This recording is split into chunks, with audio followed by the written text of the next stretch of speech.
Today I'm going to show you my approach to getting an avoidant ex back. Now, it goes without saying that over the past year, I've become somewhat of an expert on this topic. Not only have I written over 50 articles over this past year on avoidant exes, and I would really say after researching hundreds of individuals for these articles and videos that the most common pairing that we see match up in our program is anxious client and avoidant ex. Before we get started on understanding what it takes to make an avoidant ex want to come back, we need to first understand the groundwork, which is what are attachment styles. Attachment styles has a lot to do with your childhood. How you were raised by your parents can impact and affect your life in the later years. What we care about for the purposes of this video is understanding how attachment styles affect personal relationships. And it really wasn't until I did an interview with Coach Tyler last year that a new idea came to me. To instead of looking at the very complicated definitions of the core attachment styles, simply look at attachment styles in terms of core wounds. So there are four main attachment styles. You have secure attachment style, avoidant attachment style, anxious attachment style, and fearful attachment style. But within those four attachment styles, you can kind of categorize them into two categories. You have the secure type of attachment styles and the insecure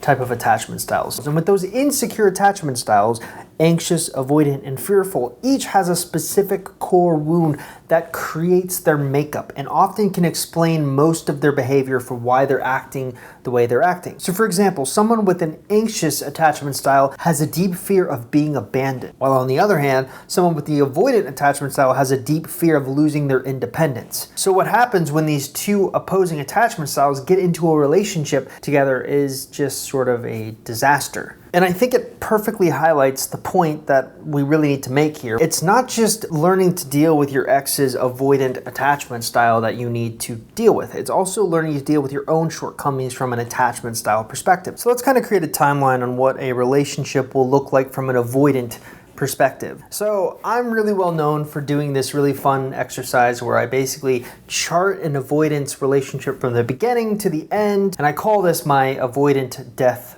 wheel. There are 8 stages to it. I want to show you the stage that usually an ex will come back in, and that's this stage right here, stage 8.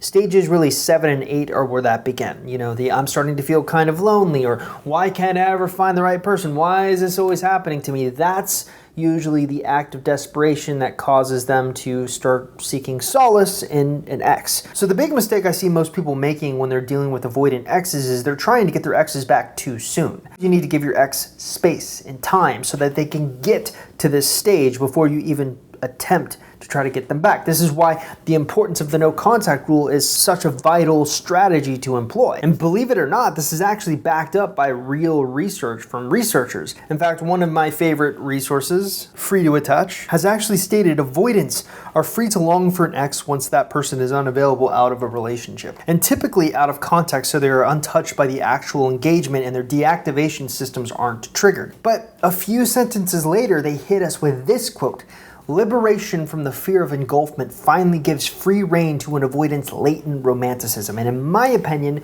that's the most important thing. So they actually love remembering the past and looking at the good times and forgetting the old times. They love that reverie. The only time that they get that reverie is when they feel unthreatened, when they feel like you've moved on to someone else, or they've moved on to someone else, or enough time has gone by where they don't have to worry about you coming back or a reconnection happening. Avoidant exes are among the most difficult to get back because they require the one thing that most of our clients kind of lack, and that's patience. You have to be extremely patient. And if you aren't prepared to be patient, well, then you're in kind of for a rude awakening. But now that all the prep work is done, you understand when you should be trying to get the avoidant back, you understand what an avoidant ex looks like. Let's actually talk about the strategy. So what you see up on the screen right now is what I call the value ladder. It's the basic strategy that I give to anyone who's trying to get an ex back. But this is a general X, you know. There are certain things that you have to do to tweak this strategy if you're dealing with an hyper avoidant X. And so I thought it would be really productive to take a look at the value ladder and tweak it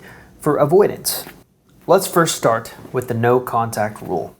So the first thing I think is important to talk about with the no contact rule is we need to stop looking at it as a missing strategy. Oftentimes you're looking at the no contact rule and immediately thinking, wow, this is a great strategy that can make my ex jealous or worried about what I'm up to, and then they'll reach out to me and try to rekindle things. Yes, that can technically happen sometimes, but that's actually not the norm. A recent poll I did proved that most exes will actually not reach out to you during the no contact rule, and this totally tracks with what we know about avoidance. Avoidance would not be the ones reaching out to you at all during a no contact rule. Instead, I think the smartest thing you can do during the no contact rule is to take some time away from your ex and start focusing on yourself. What you're trying to do is shift your anxious attachment style, assuming you have an anxious attachment style, to a more secure one.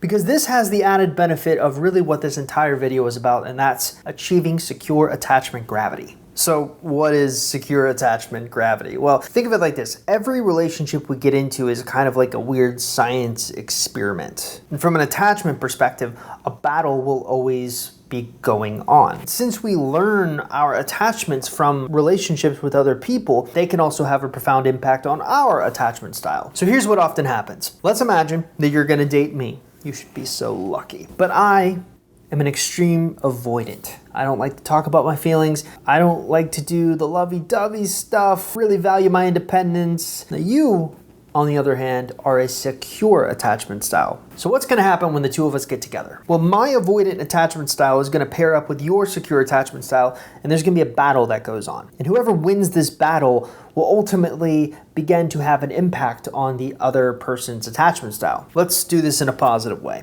You're secure, I'm avoidant. After dating for a while and after you give me space, I get to learn and see what being secure is all about. And my avoidant attachment style slowly begins to open up. I begin to get a little bit more committed. But the opposite can also be true. Sometimes if you were previously an anxious attachment style and moved yourself to a more secure attachment style, if you enter into a relationship with me, an avoidant, I can actually make your anxious tendencies come back out because the avoidant will trigger the anxious tendencies. And your secure attachment style can begin to shift towards more anxious attachment style. So the best piece of advice I can give you about becoming more secure and having a secure attachment style really has to do with your purpose in life. Becoming more confident, comfortable with yourself, where you don't really care about what other people think. The only thing that's ever, I think, worked for me personally in my life, just real talk here, is having a purpose outside of a relationship that I'm dedicating my life to, something that I'm passionate about, something that is profound for me, something that will make a difference in the world in a positive way, and dedicating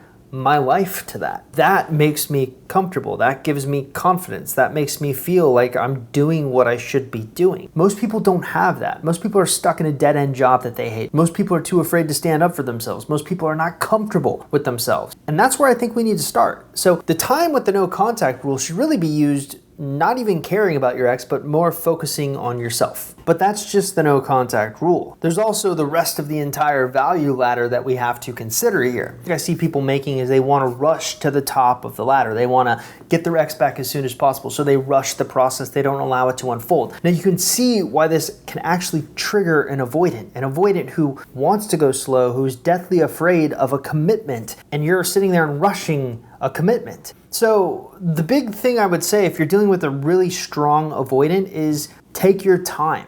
And the rule of thumb that you need to live by is when they pull back, you pull back. This is more of a gut-based thing, but you will definitely know. When we've all been there where we really like someone, we're talking to them, things seem to be going well, and then all of a sudden they just sort of fall off the edge of the map. Well, what most of our clients do, because especially they've dated this person, so they feel like they should be granted special rights to talk to this person. They begin to press, they begin to fix, they begin to try to figure out what the heck's going on. And it goes against an anxious person's programming to stop from doing that. But that's actually what works. And this wasn't actually my idea. Rather, it was Heather's, one of our success stories. I interviewed her and she was adamant about this concept, working on her fearful, avoidant ex. To quote her exactly, I started to do the real texting phase, so to speak, the way that it's meant to be done, and doing the push and pull. And I was able to do it properly this time. All right, so push and pull, what does that mean?